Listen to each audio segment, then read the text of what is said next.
વડોદરામાં સર્જાયેલા વિશ્વ વિક્રમમાં જંબુસર ઝોનના 31 બાળબાલિકાઓ ગૌરવપૂર્ણ યોગદાન. જંબુસરમાં પ્રમાણપત્ર આપી કરાયું સન્માન. ગુરુહરિ મહંત સ્વામી મહારાજે સ્વહસ્તે સંસ્કૃત ભાષામાં રચેલા સત્સંગ દીક્ષા ગ્રંથના 315 શ્લોકોનું અભૂતપૂર્વ સામૂહિક મુખપાઠ કરીને વિશ્વ વિક્રમ સર્જ્યો છે. માત્ર એક વર્ષના ટૂંકા ગાળામાં 15,000થી વધુ બાળબાલિકાઓએ સમગ્ર ગ્રંથ કંઠસ્થ કરીને અનોખી સિદ્ધિ પ્રાપ્ત કરી છે. વડોદરા ખાતે યોજાયેલા ભવ્ય કાર્યક્રમમાં કુલ 12,723 બાળબાલિકાઓએ એકસાથે 315 સંસ્કૃત શ્લોકોનું મુખપાઠ કરીને ગ્રીનિસ વર્લ્ડ રેકોર્ડમાં સ્થાન મેળવ્યું હતું.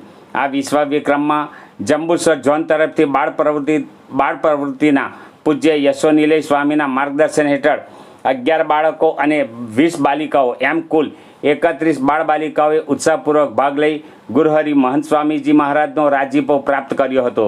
આ વિશ્વ વિક્રમમાં યોગદાન આપનાર જંબુસર ઝોનના બાળબાલિકાઓને આજરોજ જંબુસર BAPS સ્વામિનારાયણ મંદિર ખાતે વિશેષ સન્માન સમારોહ પ્રમાણપત્રો અર્પણ કરી સન્માનિત કરવામાં આવ્યા હતા. આ પ્રસંગે સંતો અને કાર્યકરોએ તમામ બાળકોને અભિનંદન પાઠવી તેમના ઉજ્જવળ ભવિષ્ય માટે શુભકામનાઓ પાઠવી હતી. તેમજ અન્ય બાળકોને પણ સંસ્કૃત ભાષા, ભારતીય સંસ્કૃતિ અને સત્સંગના સંસ્કારો સાથે જોડવા પ્રેરણા આપી હતી. આ વેળા સંતોમાં પૂજ્ય ભક્તિપ્રિય સ્વામી, પૂજ્ય યશોનિલય સ્વામી તેમજ અન્ય સંતો વિશેષ ઉપસ્થિત રહ્યા હતા.